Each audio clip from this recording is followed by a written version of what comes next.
I came into this world not with a cheer, but a burden. My mother, Elizabeth, wasn't ready for me, or maybe she just never wanted to be. It's hard to tell the difference when you're the unwanted one. From my first breath, I was more a problem than a person in her eyes. "You never stop crying, do you?" she would hiss during those long nights of my infancy. Her voice was often laced with irritation, lacking the gentle touch you'd expect from a mother. My father, Michael, was different. He was the one who stepped up, trading sleep for soothing walks with me in his arms, while my mother locked herself away in silence. "Let me take her, Liz," I remember him pleading one night, his voice as soft as the blankets he wrapped me in. "You need to rest." As I grew, the gap between my mother's affection and indifference widened, especially when Emily was born. Suddenly, there was light in my mother's eyes, but it wasn't for me. "Look at her, Michael. She's perfect," Mom cooed over Emily, something I never heard directed at me. The differences were stark. While Emily slept quietly in her arms, I was often left playing alone or trying to help around the house. "Why don't you be a good big sister and play quietly? Emily is sleeping." Mom would often chide when my footsteps or small voice crept a decibel too high. My role in the house grew as I got older. I wasn't just the elder sister, I was the helper, the cook, the cleaner, whatever kept me busy and out of the way. As time went on, I learned the art of invisibility at home. It was easier to blend into the background, to anticipate needs before they were spoken. By the time high school rolled around, I was more the family caretaker than their child. "Anna, make sure the laundry's done and dinner's ready by 6, Mom would command as she left with Emily for another shopping trip, their laughter a bitter sound as it faded down the hallway. "Yes, Mom," was always my reply, mechanical, rehearsed. At school, things were different. I was a good student, quiet but diligent. Teachers noticed me, praised me, something that never happened at home. They encouraged me, talked about potential and futures that seemed so distant from my reality. "Have you thought about college, Anna?" Mr. Henderson, my English teacher, once asked. His encouragement felt like a lifeline. "I'd like to, sir. I really would," I admitted, a flicker of hope stirring within. Those moments, rare and precious, were what fueled me. They made the long days and lonely nights bearable. They whispered of a life beyond the confines of my mother's cold indifference and the shadow of my sister's favored existence. A life where maybe, just maybe, I could be seen for who I was, not just for what I could do for others. By the time I graduated high school, I had my plan all mapped out. It wasn't anything fancy, just a simple escape from a home that felt more like a prison. The day I turned 18, I packed my bags, mostly filled with second-hand clothes and a few cherished books. "You really going through with this?" Dad asked, his face lined with worry as he watched me stuff a duffel bag. "Your mom's gonna flip, you know. She expects you to stick around, help out with the house, with Emily." I zipped up the bag with more force than necessary. "I know.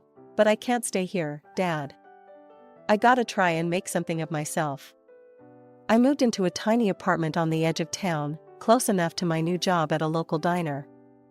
The work was hard and the hours were long, but every paycheck was a step closer to my goal. The diner was a noisy, bustling place, filled with the clatter of dishes and the constant chatter of customers. I learned to keep my head down and my hands busy. Nights were spent in a cramped study corner of my apartment, textbooks spread out as I worked through community college applications. I was determined to be more than a waitress, more than what my mother said I'd be. "Why you both errand with all that school stuff?" my neighbor, Jo, once asked when she caught me buried in paperwork.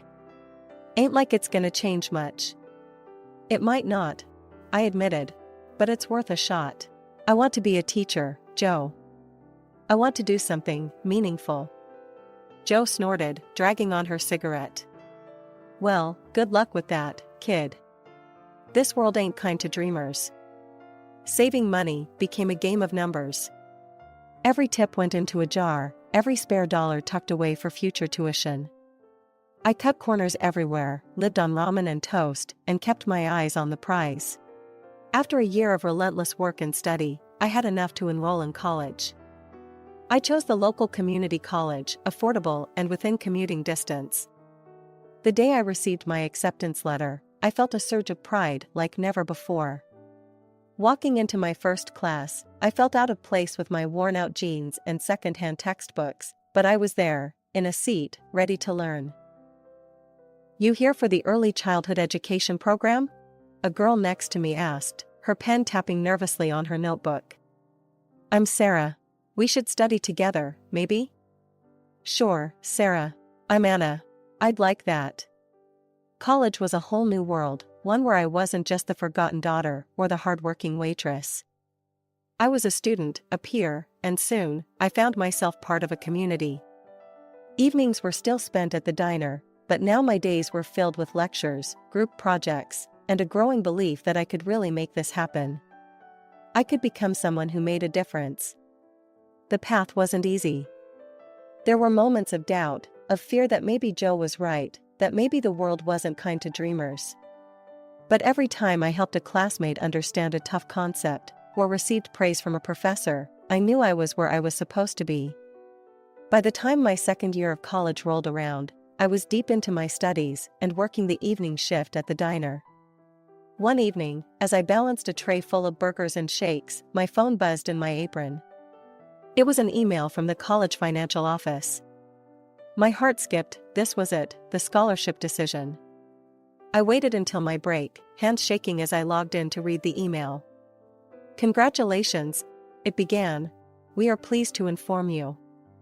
I didn't need to read the rest, I had done it. A full ride for the next year.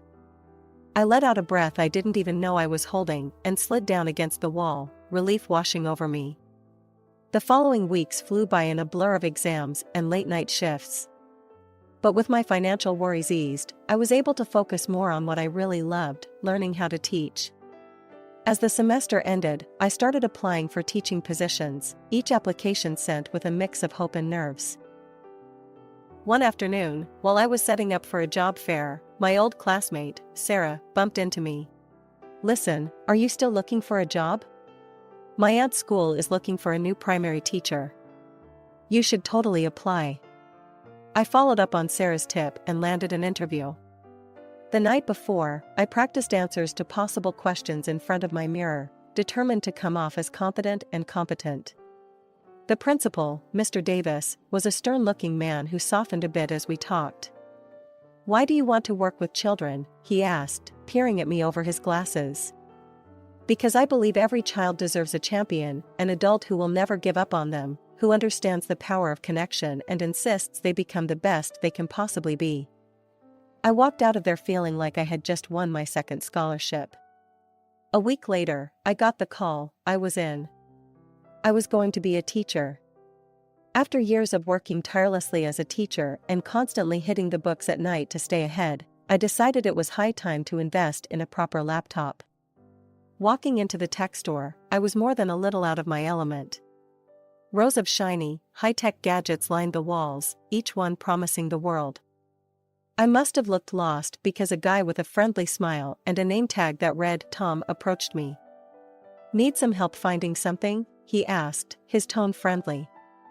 "Yeah, I'm looking for a laptop that can handle a lot of multitasking and won't give up on me in a year," I replied, hoping I sounded like I knew what I was talking about.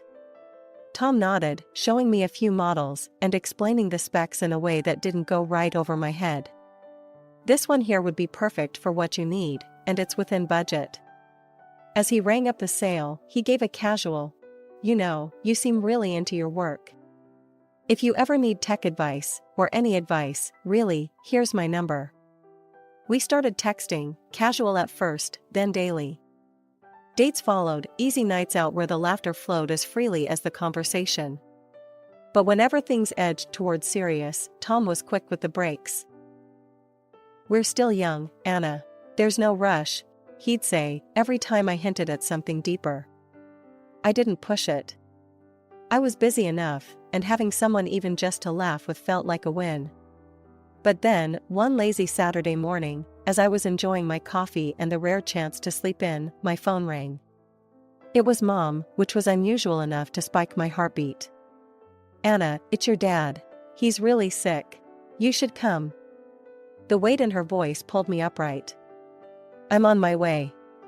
Tom, sprawled on the couch, sat up. "Everything okay?" "It's my dad. I have to go see him. He's sick." "I'll come with you," he offered, and something in his tone made it clear he wasn't asking. We drove in silence, the tension thick. As we pulled up to the family house, his whistle cut through the quiet. "Damn, Anna, you didn't say you grew up in a mansion." "It's not as glamorous as it looks," I murmured, my stomach knotting up as we walked to the door. Inside, Mom and Emily were the picture of superficial concern. I introduced Tom, their smiles a little too polished. "Nice to finally meet the man making our Anna so happy," Mom cooed, her eyes appraising. "We were just talking about the future," Emily chimed in, eyeing Tom like a new accessory she might like to try. I barely listened, my focus on getting to Dad. He was propped up in bed, looking so frail it knocked the breath from me. "Anna, my girl," he rasped as I approached. "I'm sorry for everything." Tears stung my eyes, but I managed a smile. "It's okay, Dad. I'm here now." "I should have been stronger. Should have stood up for you more," he continued, each word labored. We talked a little more until he drifted off, tired from the effort. I kissed his forehead and joined the others at dinner, Tom in tow. The conversation at the table turned quickly to money, inheritances, things that seemed so trivial with Dad's room just upstairs. "Your father's made some smart investments," Mom was saying, her voice light, almost excited. "It should keep us comfortable." "Yeah, I've been looking at trips to Europe," Emily added, like she was picking out items from a catalog. Tom listened, nodding along, but I felt sick. "Shouldn't we focus on Dad's health first?" I interjected, unable to keep the edge from my voice. "Oh, Anna, always so dramatic," Emily sighed. "We have to be practical about the future." I wanted to argue, to scream that they were talking about Dad like he was already gone. But I bit my tongue, the words tasting like bile. We drove back to my place, the city lights blurring past as I let the distance from that house, from those people, slowly help me breathe easier. Coming back from that unsettling dinner at my parents' place, Tom seemed more contemplative than usual. We'd barely closed the door to my apartment when he turned to me, his expression serious. "Anna, I've been thinking a lot lately," he began, running a hand through his hair. "Marry me, Anna." The proposal was as unexpected as a thunderclap in clear skies. "What? Tom, where is this coming from?" "I know it's sudden," he admitted, stepping closer. "But today, seeing everything. I just know I want to be there for you, for good. We don't need anything big, just us, together." His words, sincere and raw, cut through the confusion. I loved him, that much was clear. And maybe, just maybe, he was the solid thing I could hold on to. "Okay, yes," I said, the decision feeling right despite the chaos of my thoughts. We didn't wait. The very next week, we stood together at City Hall, exchanging simple vows in a quiet room. No frills, no grand speeches, just a promise to each other. But even the warmth of new marriage couldn't shield me from the concern for my father. His health was deteriorating, each visit painting a starker picture than the last. One afternoon, as I sat beside his bed, holding his hand while he dozed, he stirred and looked at me with a clarity that had become rare. "Anna," he murmured, squeezing my hand. "When I'm gone, there'll be something for you. A surprise." I brushed his hair back from his forehead, smiling to ease his worries. "Dad, don't talk like that. You need to focus on getting better." But he shook his head gently. "Just know that I did what I could." His words hung between us, heavy and somber. I chose not to press him, thinking it was the illness speaking, his mind fogged by medication and pain. Leaving his room that day felt harder than ever. At home, Tom tried to comfort me, but the image of my father's frail form haunted me. Meanwhile, Mom and Emily's conversations about the future grew more frequent and filled with cold calculations. One evening, I overheard them talking in the kitchen while I was supposed to be out. The medical bills are piling up, and with your father like this, well, it's not sustainable, Mom was saying, her voice laced with impatience. I've already signed up for plastic surgery to find a new boyfriend. Emily responded, her tone just as calculating. We need to think about what comes next. I want that new car that you and I saw in the salon. Frustrated and heartbroken, I left them to their scheming. Back at my place, Tom held me close as I cried, my tears for my father, for the family I wished I had. The day we buried my father was cold and gray, the sky mourning with us as friends and relatives came to pay their respects. That evening, the family gathered at my parents' house. The air was thick with tension, everyone too aware of the elephant in the room, the inheritance. I was emotionally drained and wanted nothing more than to honor my father's memory in peace, but that wasn't to be. Tom was the first to break the silence about the will. So, what's going to happen now with the inheritance? We need to know what we're dealing with here, he said, his tone a bit too casual for the occasion. I shot him a look, my heart sinking. Tom, can we not do this right now? Today isn't about money. But he pressed on, oblivious or indifferent to my discomfort. I'm just saying, it's important. I mean, shouldn't the house go to Anna? It's only fair. My mother, who had been quietly listening, laughed dryly. Fair? This house has always belonged to Emily and me. You two were just passing through. Tom's face hardened, and he turned to my sister. Emily, you know this isn't right. Anna deserves her share. Emily, looking more interested than she had all evening, fluttered her eyelashes at Tom. Oh, Tom, you always think of others. But Mom's right, as usual. The conversation spiraled, voices raised in a bitter symphony. I felt sick listening to them, the words melding into a cacophony of greed. How could a day of mourning turn so quickly into a scramble for wealth? As they argued, Tom's attitude shifted, his earlier support for me fading as he began to compliment Emily on her sensible outlook. Watching him sidle up to my sister, something in me snapped. I couldn't stomach another minute of it. I fled to my father's room, the one place that still held traces of his presence, and collapsed into a restless sleep. The next morning, I awoke to the smell of coffee and found Tom in the kitchen. His expression was grave, a stark contrast to the light banter of just days before. Anna, we need to talk, he began, avoiding my gaze. I'm in love with Emily. I think she and I have a future together. The room spun a little, his declaration landing like a physical blow. You're what? Tom, are you serious? Before he could answer, I called Emily and Mom to join us. Emily came down, looking smug, while Mom watched with a curious eye. I just wanted you to hear it from me first, Emily said, her tone infuriatingly calm. I'm a decent person, Anna. I didn't want to go behind your back. Mom nodded, her approval evident. It's very noble of you, Emily. To be so upfront about this. Their words, their betrayal, it was too much. I felt a cold, hard calm settle over me. You all deserve each other, I said quietly. Tom extended the divorce papers toward me, a pen poised. Without hesitation, I signed, each stroke of my name severing the ties that bound us. You'll get your things through a courier. Don't come back. With that, I walked out of the kitchen, out of the house, and didn't look back. I was free now, and with that freedom, a new path lay open. A path I would walk alone, but at least it was mine, honest and unencumbered. 2 weeks later, we all got back together in the notary's sterile office, about to hear the reading of my father's will. The air was tense, thick with unspoken accusations and bitter expectations. Mom and Emily were chatting in hushed, anxious tones, while Tom looked uncomfortable, shifting in his seat next to Emily.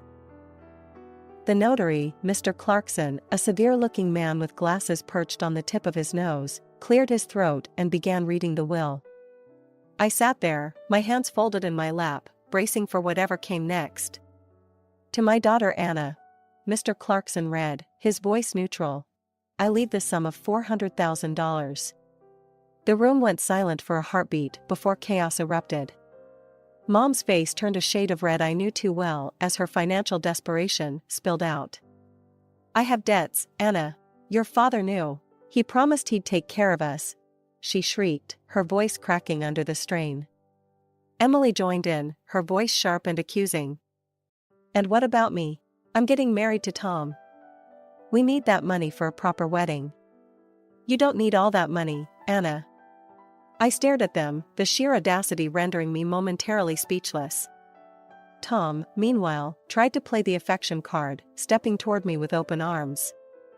"I've missed you, Anna. I've made a mistake. I only ever loved you." Before he could reach me, Emily yanked him back by the shirt, her eyes wide with betrayal. "Tom, what are you doing?" He tried to wriggle free from her grasp, but Emily's grip was tight, her nails practically digging into his skin. "Enough," Mr. Clarkson's voice boomed through the room, louder than I'd ever heard. "If you cannot behave in a civilized manner, I will have to ask you to leave. And if necessary, I will call the police." The threat of authority seemed to pierce through the chaos, bringing a sudden, sullen silence to the room. Mom and Emily, with crocodile tears streaming down their faces, turned to me once more. "Anna, please," my mother begged, her voice softening to a manipulative whisper. "Think of your family." Emily, still clinging to Tom, echoed her plea. "We're your family, Anna. Don't we mean anything to you?" Looking at them, at their false tears and desperate faces, something inside me hardened. These were not the actions of a family, they were the actions of vultures dressed in familiar skins. "No," I said firmly, my voice steady, despite the shaking of my hands. "This money is what Dad wanted me to have. He knew I would use it wisely, not squander it on debts or lavish weddings." Tom, Emily, and Mom stared back, a mixture of shock and indignation written across their faces. "You'll regret this, Anna. You won't be happy with this money," Mom hissed as I turned to leave. "Maybe," I replied, pausing at the door. "But I'd rather find that out on my own, without any of you." As I stepped into the sunlight, the cool air felt like the first breath of a new life, one where I was no longer bound by the toxic ties of those who shared my blood but not my values. I used the money to open a small private kindergarten. It was something I'd dreamed of, a place where children could feel loved and valued, the way I wished I had felt growing up. The process wasn't easy. There were permits to obtain, a property to renovate, curriculums to design, and staff to hire. But every step felt right. I named it Bright Beginnings, a nod to the new start it represented for me and the children we would serve. Business was good, better than I had hoped. Parents loved our approach, and word of mouth spread. Soon, we were at full capacity, and I began planning an expansion. One day, while reviewing blueprints with my assistant, Jenny, my phone buzzed with an update from a name I hadn't seen in a while, Rachel, a mutual acquaintance of my family. "Hey Anna, thought you should know, your mom and Emily sold the house. They had to move out of town, ended up in a small place. Not much left after settling their debts," she texted. I stared at the screen for a long moment. "Thanks for the update, Rachel," I typed back, a mix of emotions swirling through me.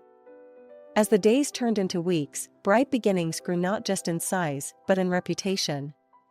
It was during this busy time that Tom reappeared, as unexpectedly as he had exited my life. I was returning from a meeting when I found him standing outside my apartment, a huge bouquet in his hands and that same charming smile plastered on his face. "Anna, hey, I've been thinking about you," he said as I approached, trying to hand me the flowers. I stopped short, my keys in my hand, an incredulous laugh escaping me. "Really, Tom? After everything, you think flowers will fix it? Come on, Anna. I made a mistake. Can we talk?" His voice was coaxing, his smile faltering just a bit. I looked at him, really looked at him, and all I saw was the same selfishness, the same opportunism. "No, Tom. We can't. There's nothing for you here." He lingered for a moment, the smile finally slipping off his face as he realized I was serious. Then, with nowhere left to push, he turned and left, the discarded flowers lying wilted by my doorstep. The next few months flew by. Bright Beginnings became not just a daycare but a cornerstone of the community. We hosted family events, workshops for parents, and continued to expand our services. As I watched the children play in the newly added outdoor play area, their laughter ringing clear and true, I felt a sense of accomplishment and peace. I had built something lasting, something meaningful. All right, everyone's presentations are done, Nick, the manager, said as he tried to move the discussion forward. Excuse me, I haven't. I recently found out something. Nick interrupted me and began to speak.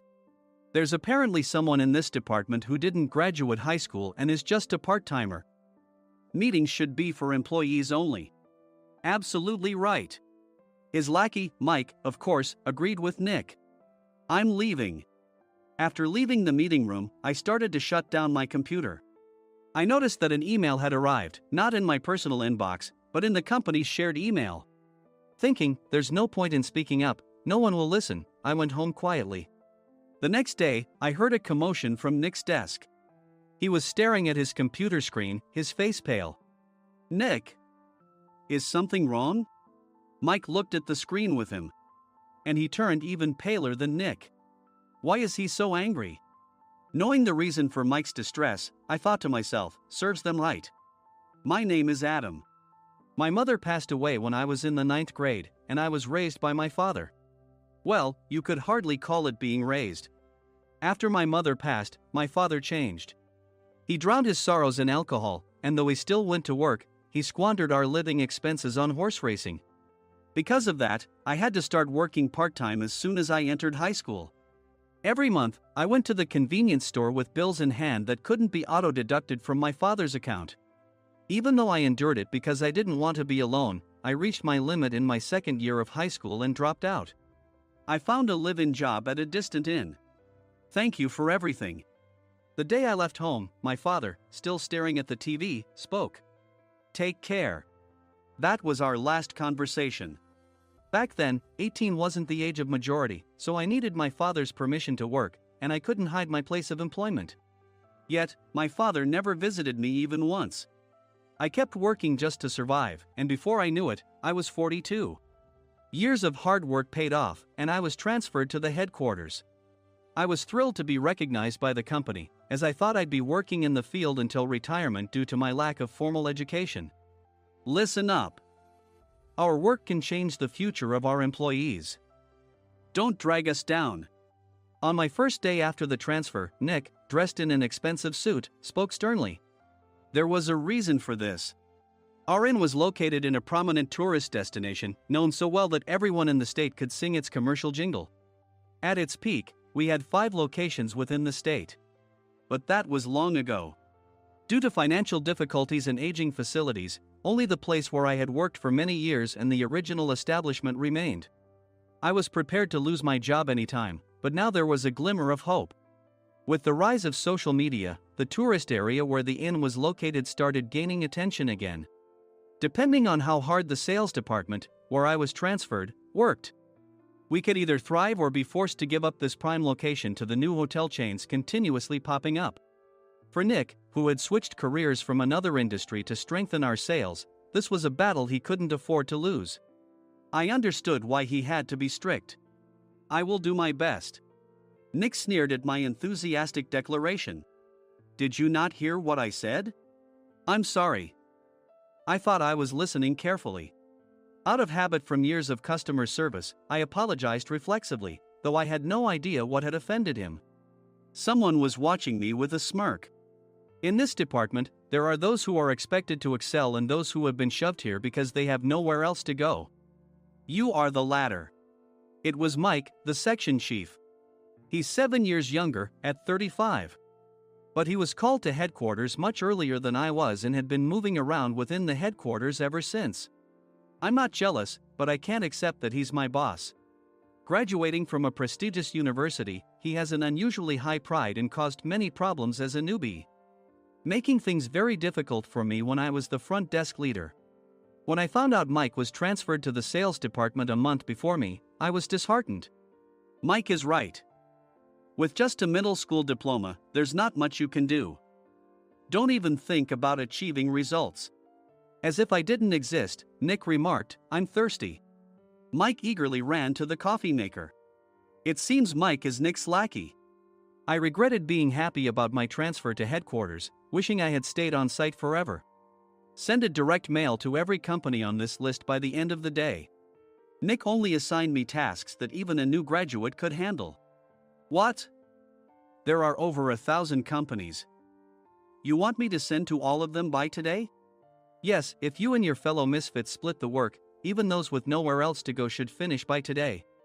I glanced at the employees typing away expressionlessly. They were worn out from customer service, only thinking about leaving on time, or were women reassigned after having children. With zero motivation for work. Even Sam, a new graduate from the same university as Mike, who was supposed to be among the expected achievers, had no enthusiasm for the job. Having joined the company wanting to do customer service. I don't care what they say, I plan to quit anytime, he said. Only Nick and Mike were highly motivated, making all the decisions between the two of them. I originally only wanted to work at the inn to survive and had no particular attachment to this job. I swallowed my words, thinking I had no right to reprimand them. About a month after the transfer, Nick told us with a frustrated look. To commemorate the 50th anniversary, we've decided to create a plan exclusive for one group per day. Originally, Mike and I were supposed to come up with it, but our president, Mr. Thompson, insists on hearing everyone's opinions. So, you all get a chance. As Nick explained, Mike began handing out prints. Make sure not to embarrass Nick. If your ideas are half-baked, you'll have to redo them. It seemed that they had printed his handwritten notes by Mr. Thompson, which included several questions and a section for free responses. It made sense why Nick had to seek our input, given that all responses had to be submitted to Mr. Thompson. We were given a week to think about it, and a meeting was scheduled to compile our ideas. My plan is to let guests enjoy both the old and modern America. Nick began the presentations. Guests would watch a master confectioner at a nearby traditional sweet shop make sweets in front of them. The welcome drink would be premium tea in a bottle. Nick's plan was certainly attractive. After his presentation, Nick called on us to present in the order we were seated. Just as I stood up for my turn. All right, everyone's presentations are done. Excuse me, I haven't. I recently found out something. Nick interrupted me. There's someone in this department who didn't graduate high school and is just a part-timer. He was likely talking about me. I joined the company as a part-timer and was made a full-time employee when I turned 20. That was 20 years ago, so Nick and Mike probably had no chance to know until recently. Meetings should be for employees only. Absolutely right. After that, Nick kept creating opportunities to solicit everyone's opinions, purposefully excluding me from speaking. The meeting unexpectedly heated up and went past the scheduled end time. A few people asked to leave, and the discussion continued with the remaining few. Still here? Normally, you'd leave in that situation. Though I had no attachment to the job initially, hearing kind words from customers made me want to make them happier. For someone like me, with nowhere to go, the inn was my home and customer service was my life. I felt pathetic about my current self. I'm leaving. I left the conference room and started shutting down my computer. I noticed an email had arrived, not in my personal inbox, but in the company's shared email. Thinking no one would listen to what I had to say anyway, I quietly went home. The next day, while preparing the DM as instructed, I heard a commotion from Nick's desk. In his haste to stand up, he hit his knee on the desk. He stared at his computer screen, his face pale. Nick! What's wrong? Mike, thinking he should be the first to rush over, approached Nick while still wearing his coat. He peered at the screen with Nick. And he turned even paler than Nick. Why is he so angry? Who is responsible for this company? Nick, more irritated than ever, asked, and Mike answered without checking. Probably Sam. Sam wasn't there because he was attending a morning training session for new hires. Nick gave up on getting angry and returned his gaze to the screen. They were looking at an email that arrived right after the end of the working day yesterday. Apparently, no one, including me, had checked it before leaving. The email was from a large company that used us for their annual employee trips. The president and executives of that company also frequently used our services personally. President of the company, Mr. Mason himself had declared that neither he nor his company would ever use our services again. Well, some companies cancel their employee trips or stop using our services due to financial struggles. Let's just move on. Mike kept wiping the sweat from his forehead with a handkerchief. Knowing why Mike was so agitated, I quietly watched their interaction. Do you know how much revenue we get from that company? We can find other guests to fill the rooms, but we'll lose the banquet costs, gift shop revenue, rental car fees, and more. Moreover, the gifts were supposed to be prepared by the traditional confectionery shop involved in Nick's proposed plan. If it's known that we incurred such a huge loss at this critical time, Nick's position in the company would be jeopardized. Nick took a deep breath, seemingly trying to calm himself. All right, Mike. Go to New York right now and apologize to Mr. Mason. What? You're coming with me, right? I have urgent work to do. I trust you, which is why I'm entrusting this to you. Please. Mike, believing Nick's sincerity, agreed with a determined look on his face, saying, yes. That's Nick for you. Even if Mike went to apologize, Nick would shift all the blame onto him if the client didn't change their mind. Well, it was Mike's fault to begin with, so it served him right. About 3 hours later, Sam answered a call from somewhere and repeatedly apologized, saying, I'm very sorry. Everyone watched to see what was happening. After ending the call, he informed Nick with a weary tone. When Mike arrived at the client's company, he only made things worse, further infuriating Mr. Mason. He was demanding, get his boss here immediately. It was no wonder Sam was exhausted, dealing with such a call right after returning from training. What is that idiot doing? All right, Adam, you're coming with me. If sacrificing Mike didn't work, then I must be next. Normally, I'd want to refuse at all costs, but I saw an opportunity in this situation. If I can be of assistance, I'd be happy to join you. I immediately followed Nick, and we flew to New York. When we introduced ourselves at the reception, it became clear how serious the situation was, as the receptionist personally escorted us to the president's office. Angry voices leaked through the door, making both Nick and me uneasy. Excuse me. I'm Nick, the supervisor. I understand my subordinate has caused you trouble, and I deeply apologize. Nick, with his experience in the corporate world, knew enough to offer an apology before excuses. However, his customer service skills left much to be desired. I sighed as I saw Mike trembling like a small dog in the corner of the room. What kind of training are you giving your subordinates? Mr. Mason glared at Nick with a red face. The intensity of his gaze made even Nick take a step back. Regrettably, I joined this company only 2 years ago and was unaware of Mike's issues. I should have identified his shortcomings sooner. Indeed. I should have realized sooner. No sensible person would come to apologize and then give a lengthy presentation on the drawbacks of not using their in. Nick froze, his mouth slightly open. Suspecting the worst, I picked up the documents that had fallen to the floor. It seemed Mike hastily prepared these documents on the plane, listing the disadvantages. Disadvantage 1: if you change the venue for the company trip, employees might suspect it's for cost-cutting reasons, leading to a negative impression. Reading it aloud half-jokingly, Nick snatched the papers from my hand and checked the contents with a furious expression. Among the stack of documents was a receipt from a nearby convenience store's copy machine. I felt a pang of dread, hoping he hadn't shown the receipt as well. What do you think he said when I asked what kind of nerve he had to do this? I'm very sorry. Faced with the dire situation, Nick must have thought there was nothing left to do but apologize. In a voice smaller than I'd ever heard from him, he uttered words of apology. He said, I'm a Harvard graduate. I don't believe I said anything wrong. Mike! What have you done? Forgetting his plan to pin the blame on Mike, Nick yelled loudly, even in front of Mr. Mason. I didn't do anything wrong. You're still saying that?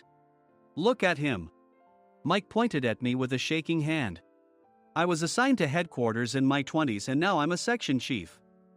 This guy only made it to headquarters at 42. Everything I've done proves I was right. So why are we losing the contract? Having said his piece, Mike collapsed to the floor. Of course.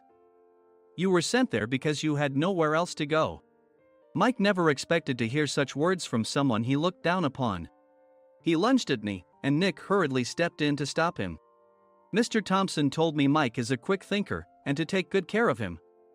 There's no way he was pushed aside. Don't make things worse here. He didn't say quick thinker, he said only quick-witted, didn't he? I don't remember that part. I recalled the many troubles Mike caused when he was a newbie. When Mike was on the front line, his pride was so high that he never apologized to customers. Customer service, especially in our job, doesn't work alone. It brings both good and bad situations. If the front staff or housekeepers made mistakes, or the cleaning company didn't properly clean a room, one had to apologize to the customers regardless of personal fault. Mike, in such situations, would never apologize, insisting he wasn't at fault. This often angered customers, and as the front desk leader, I frequently had to apologize on his behalf. He caused complaints and disrupted operations, which is why he was quickly moved to headquarters. In departments where he didn't interact directly with customers, his quick thinking was beneficial and things went well. But it seemed his flaws were starting to show. Corporate reservations are supposed to be entered into the system by the sales representative. But a quick check yesterday revealed that more than 10 items were missing from the client's reservation. The handover document clearly stated what needed to be prepared. Why didn't you enter it into the system? Why do we have to give them special treatment? Filling rooms near the banquet hall, setting up all the food in advance. Specifying the brand of wine, they're too demanding. No wonder he always angered customers, I thought, feeling a headache coming on. Grouping them in rooms near the banquet hall is for our benefit too. It makes it easier for the staff to set up beds and serve breakfast since everyone's schedule is synchronized. As for the other requests, Mr. Mason suggested them to lighten our load. I didn't know that. Nick finally seemed to realize that Mike was the one who had angered the client. What did you say to them? I just told them we wouldn't give them special treatment anymore. We shouldn't waste effort on things that don't bring in money. I was utterly exasperated at his lack of understanding of customer service. Of course, we shouldn't comply with unreasonable demands. But carrying over successful practices from past stays makes customers feel remembered and enhances their experience. Good memories encourage repeat visits. That's part of our job. I looked down at Mike, who was sitting on the floor. In our job, nothing is a waste. Mr. Thompson likely moved you to the sales department, hoping you'd finally understand this. How do you think he feels now that you failed to meet his expectations? Mike, tears in his eyes, fled the president's office. I was amazed he still hadn't apologized. You have it tough, Adam. It's okay, we're all employees of the same company. I deeply apologize for this disrespectful incident. Especially after all the care you've shown us. If it weren't for you, Adam, I really would have stopped staying here. When I heard you were moving to the sales department, I was willing to reconsider if you handled it. Seeing us talk so amicably, Nick's face contorted. Do you two know each other? Adam's service is excellent. I always requested him specifically. Normally, we don't accept specific staff requests, but we made an exception for Mr. Mason, adjusting my shifts accordingly. He had personally stayed at our hotel just before my transfer, and during casual conversation, I mentioned, I'm moving to the sales department soon. If I hadn't told him then, things could have been much worse. Please continue to take care of us. I look forward to it. On the return flight, Nick awkwardly offered me a can of beer. It's still working hours. Of course, I had no intention of forgiving him for a single beer.